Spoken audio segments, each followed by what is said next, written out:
മേത്തലപ്പാടം ശ്രീ അയ്യപ്പ ഭജന സമിതി വക ശ്രീ ധർമ്മശാസ്ത്ര ക്ഷേത്രത്തിന്റെ ശിലാന്യാസം നടന്നു.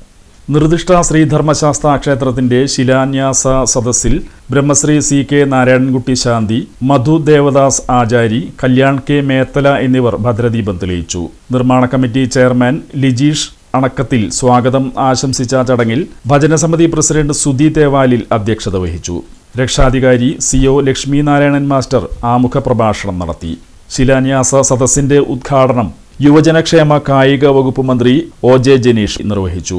ശബരിമല മുൻ മേൽശാന്തി ബ്രഹ്മശ്രീ സുധീർ നമ്പൂതിരി ആത്മീയ പ്രഭാഷകൻ വ്യാസൻ മണ്ണാർക്കാട് അനുഗ്രഹ പ്രഭാഷണം നടത്തി. തുടർന്ന് ക്ഷേത്ര നിർമ്മാണ നിധി സമർപ്പണം നടന്നു. NTPC retired DGM PK Rajeev, port conservator S Kiran, Sreekumar Alappuzha, നഗരസഭാ കൗൺസിലർ പ്രജീഷ് ചള്ളിയിൽ, PA വിജേഷ്, ഷൈന പ്രദീപ്, സിന്ധു റോയ്, അശോക് കുമാർ തുടങ്ങിയവർ സംസാരിച്ചു.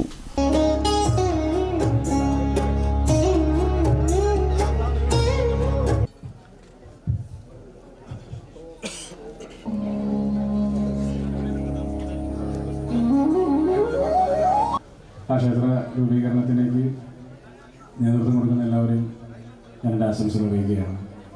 അതോടൊപ്പം തന്നെ ഇവിടുത്തെ വിശ്വാസി സമൂഹത്തിനുമുള്ള ആശംസകളും അറിയിക്കുകയാണ്. ക്ഷേത്രങ്ങളും ക്ഷേത്രങ്ങളെ ചുറ്റിപ്പറ്റി ഉള്ള നമ്മുടെ വിശ്വാസങ്ങളും ആചാരങ്ങളും എല്ലാം തന്നെ ഒരു കാലത്തിൻ്റെയൊക്കെ വളരെ കൃത്യമായ സംസ്കാരത്തെയും ആചാരത്തെയൊക്കെ ഇങ്ങനെ പ്രതിഫലിപ്പിക്കുന്ന ഒന്ന് തന്നെയാണ്. വിശ്വാസം എപ്പോഴും മനുഷ്യനെ നല്ലതിലേക്ക് നയിക്കുക. പലപ്പോഴും വിശ്വാസത്തിൻ്റെ പേരിൽ നടക്കുന്ന പല കാര്യങ്ങളും അത്രത്തോളം പൂഷണമല്ല എങ്കിൽ കൂടി അത് തെറ്റിദ്ധരിക്കപ്പെട്ടു പോകുന്ന ഒരു ചില സമീപനമാണ്. പൊതുവിൽ ഒരാൾ ദൈവവിശ്വാസിയായി എന്നുള്ളത് കൊണ്ട് അല്ലെങ്കിൽ ദൈവഭയത്തോടുകൂടി ജീവിക്കുക എന്ന് പറഞ്ഞാൽ അയാളുടെ മനസ്സിനകത്തൊരു നന്മയുണ്ടാകും. ഒരു തെറ്റ് ചെയ്യാതിരിക്കാനുള്ള ഒരു ഭയം, അതൊരു ദൈവഭയം ഉണ്ടാവുമല്ലോ നമ്മൾ ഏത് കാര്യത്തെ സംബന്ധിച്ച് ചെയ്യുമ്പോൾ. അതങ്ങനെ നമ്മൾ നോക്കുമ്പോൾ വിശ്വാസം വെച്ച് പുലർത്തുന്നത്, നമ്മുടെ വിശ്വാസത്തിൽ അടിയുറച്ച് നിൽക്കുന്നത്, അത്തരത്തിലുള്ള ക്രമങ്ങളുമായി ജീവിതം മുന്നോട്ട് കൊണ്ടുപോകുന്നതൊക്കെ തന്നെ സമൂഹത്തിന് ഗുണകരമായ കാര്യമാണ്. മാത്രമല്ല, ഒരാൾ നന്നായാൽ, ഒരാളുടെ വിശ്വാസങ്ങൾ അയാളെ നല്ലതിലേക്ക് നയിച്ചാൽ ആ ചുറ്റുവട്ടത്തും അതിൻ്റെതായ ഒരുപാട് മാറ്റങ്ങളുണ്ടാകും. ഇപ്പം ഞാൻ ഈ ഇലക്ഷൻ്റെ സമയത്തൊക്കെ ഇങ്ങനെ പലയിടത്തൊക്കെ ചെല്ലുമ്പോൾ, പ്രത്യേകിച്ച് പ്രായമായ അമ്മമാരെയൊക്കെ, അതിന് ജാതി മത വ്യത്യാസങ്ങളൊന്നുമില്ല, പ്രായമായ അമ്മമാരെയൊക്കെ കാണുമ്പോൾ ചിലയിടത്തൊക്കെ എന്നോടും കുറേ ഇടങ്ങളൊക്കെ മറ്റ് സ്ഥാനാർത്ഥികളോടും ഉണ്ടാകാം. അതുകൊണ്ട് അവർക്ക് താല്പര്യം തോന്നുന്ന സ്ഥാനാർത്ഥികളോടൊക്കെ അവരെല്ലാവരും പറയാൻ ഞങ്ങളൊക്കെ പ്രാർത്ഥിക്കുന്നുണ്ടെന്ന് പറയും.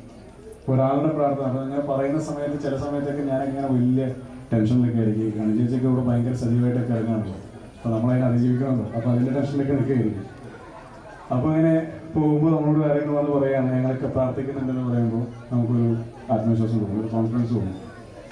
ഒരാളുടെ പ്രാർത്ഥന മറ്റൊരാളുടെ പ്രതിസന്ധികളിലും പ്രയാസങ്ങളിലും ഒരു പരിഹാരം എന്ന രീതിയിൽ തോന്നുകയാണെങ്കിൽ അത് നമ്മുടെ മനുഷ്യ സമൂഹത്തിൻ്റെ ഏറ്റവും വലിയ പ്രത്യേകതയാണ്. നമുക്കിഷ്ടപ്പെട്ട ആളുകൾ കൂടി